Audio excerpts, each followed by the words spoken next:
morning from Connecticut. This is Deba Do It. We had a beautiful blizzard yesterday, and it's 22 degrees out today. And I figured I'd take you for a walk around the woods here.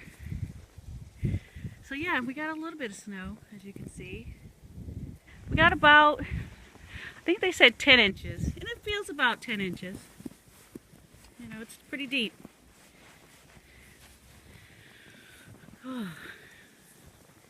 So the reason I came out is that it's time to start planting my vegetable gardens.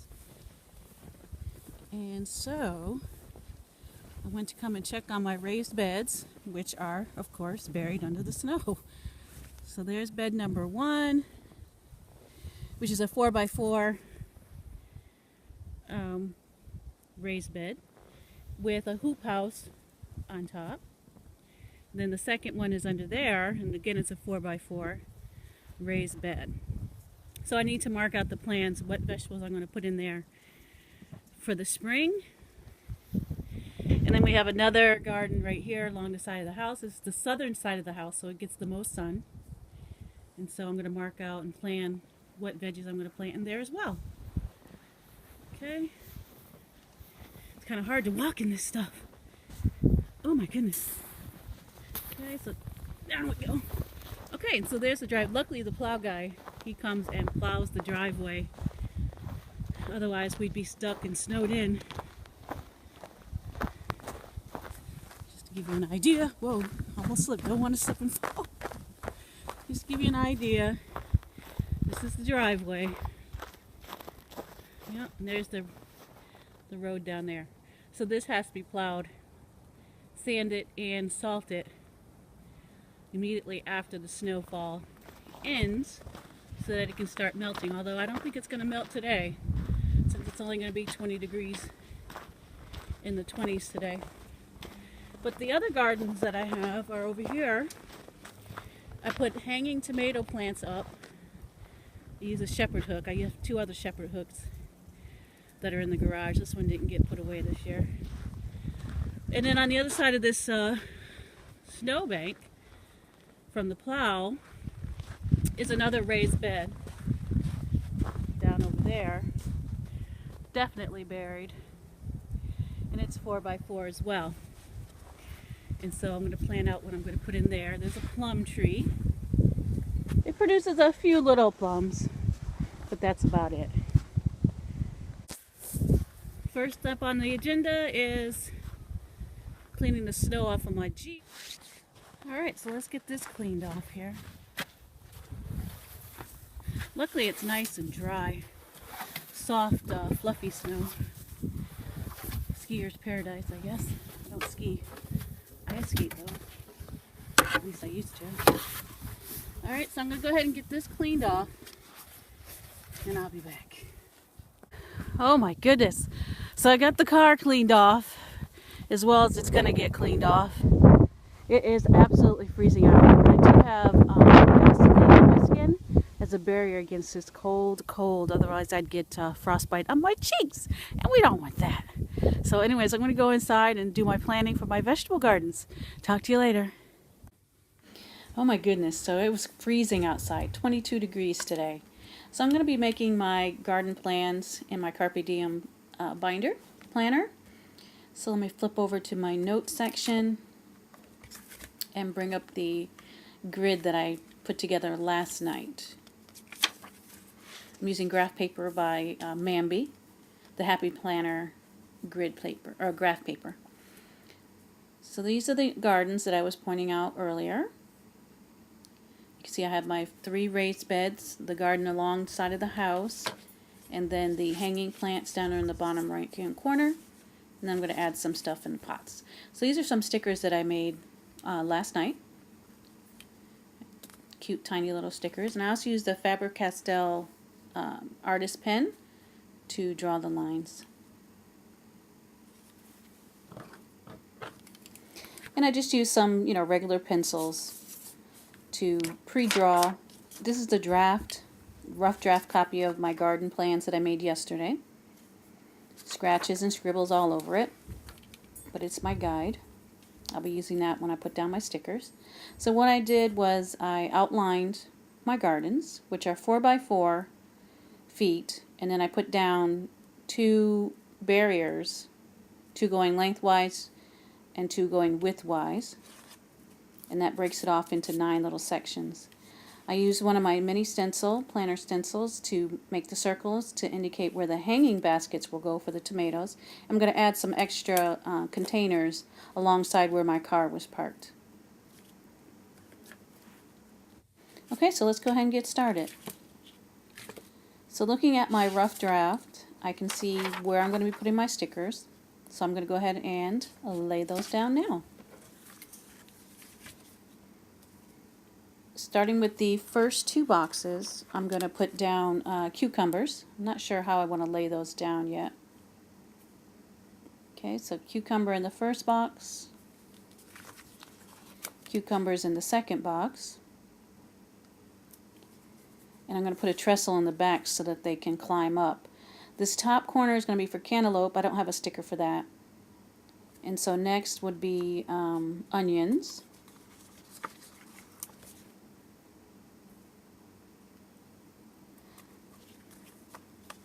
Followed by beets, and then I'm going to also put down carrots next to that. So I was saying that behind the cucumbers I'm going to have a trestle so that the cucumbers can climb up the trestle so they don't lay on the ground and get that yellow spot or get rotted, and that way they can grow freely without getting run over by the mower as well. Next is the garlic. The garlic, I planted the bulbs in fall, so those are already planted. And then I'm going to do 2 zucchini plants right here in the front of the bed because they're going to be quite large, and so they can spill over the front of the bed. Okay, I like how that looks. I like how everything's on an angle except these cucumber stickers not working for me, so I'm going to flip those and make those diagonal as well so it matches the whole aesthetic. Alright, let me put the other one down. Oops, I ripped my page a little bit. That's okay. Alright, so I have my cucumber sticker down. So that's what the first bed's going to look like. And then I'm going to put down the stickers for the second and the rest of my gardens, going by my rough draft guide here. Okay, so I'm going to speed up the video while I put down the rest of the stickers, alright? Okay, so I'm putting down the stickers for the rest of the gardens. I love planting gardens every spring.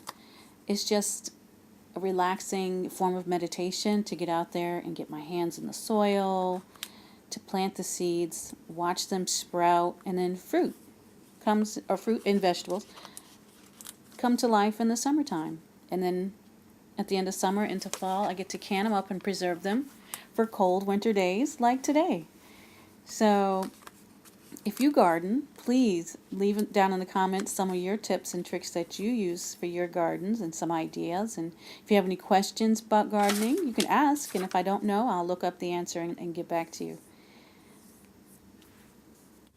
I'm putting down stickers for potatoes. This will be the first year that I'm actually planting potatoes, and one of the pieces of advice I was given is to go to Whole Foods and just buy a couple of potatoes and use those, let them sit on the counter and sprout, and then plant those, rather than getting the official seed potatoes, which sounds like a really good idea.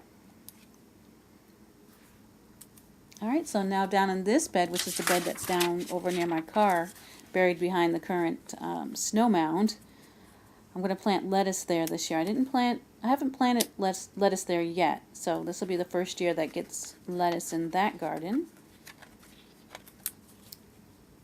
And also, I'm going to plant some leeks. Where am I planting leeks at? Oh, those are up in the top garden there. Leeks are the first this year as well. Those hanging baskets right there that I just put down for the tomatoes on the right-hand side, those get tumbling toms. They flow over the side of the basket. They're little cherry tomatoes. They're really, really good. Okay, and then I'm going to put down some peas or string beans. I'm not sure yet. And then some comfrey, which is a green. Okay, those are my stickers. Alright, so after putting down all my stickers, I went through and wrote the names in for each vegetable. I spared you that. That was kind of boring. So I'm just going to finish up writing in these names real quick. Alright, so that's what it looks like so far. And I'm not sure what I'm going to put in that box there.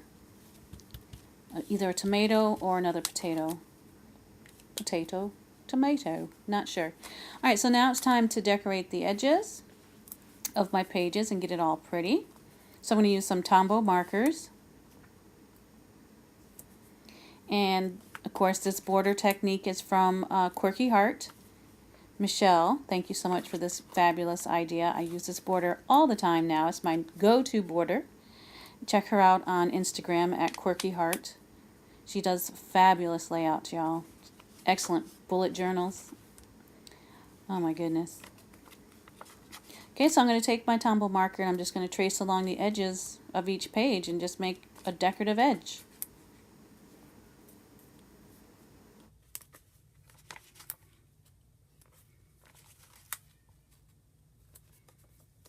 Okay, so I'm just taking a couple of different color Tombows and just shading in the edge of the paper.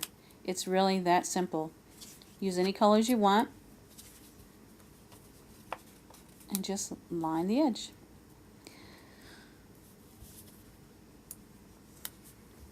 Next I'm going to take my marker again, my Faber-Castell, and just put in some loop-de-loops. Or whatever design you want to put in there. You want to put circles, dots, stars, hearts, whatever you want to put in there. It's that quick.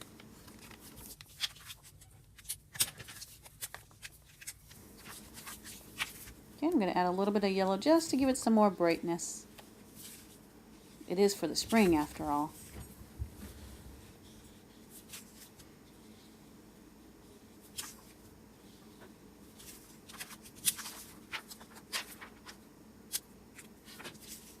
Beautiful.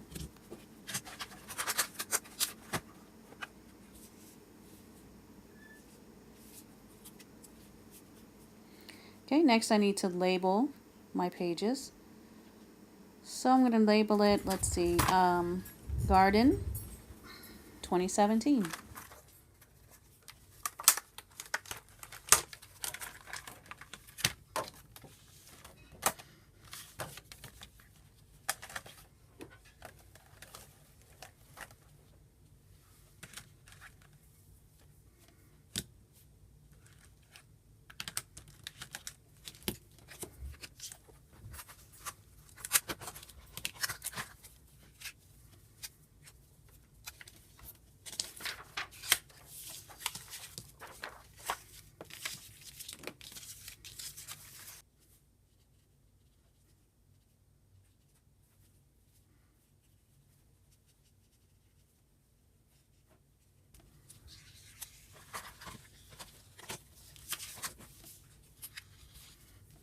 Okay, I'm done adding the title to the page. Now I'm just going to add some little doop-de-doos, some greenery.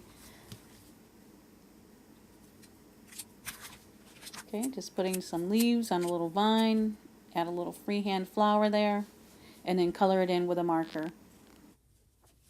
Thank you so much for watching. I really had fun putting this together. I do have to add the seedling start dates and when I'm going to go and buy the plant starters. And I'll add those later on this week. And thank you so much for joining me. Be sure to check me out on Instagram, Facebook, Twitter, Pinterest, all under @DebaDoIt. Be sure to stop by my Etsy shop, debadoit.etsy.com. And again, thanks so much for watching. Talk to you later. Bye.